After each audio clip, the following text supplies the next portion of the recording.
श्रीगणेशाय नमः। श्रीसङ्कटनाशन गणेशस्तोत्रम्।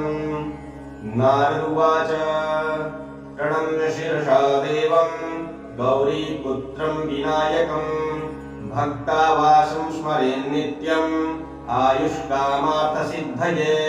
प्रथमं वक्रतुण्डं च एकदन्तं द्वितीयकं तृतीयं कृष्णपिङ्गाक्षं गजवक्त्रं चतुर्थकं लम्बोदरं पञ्चमं च षष्ठं विकटमेव च सप्तमं विघ्नराजेन्द्रं धूम्रवर्णं तथाष्टमं नवमं भालचन्द्रं च दशमं तु विनायकम् एकादशं गणपतिं द्वादशं तु गजाननं द्वादशैतानि नामानि त्रिसन्ध्यं यः पठेन्नरः न च विघ्नभयं तस्य सर्वसिद्धिकरं परं।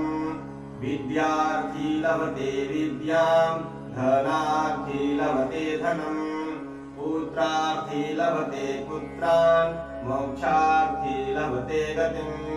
जपेत गणपतिस्तोत्रं षडभिर्मासैः फलं लभेत् संवत्सरेण सिद्धिं च लभते नात्र संशयः। अष्टभ्यो ब्राह्मणेभ्यश्च लिखित्वा यः समर्पयेत् तस्य विद्या भवेत् सर्वा गणेशस्य प्रसादतः। श्री नारद पुराणे संकटनाशन श्री गणेश स्तोत्रं संपूर्णम्। हरि ओम तत्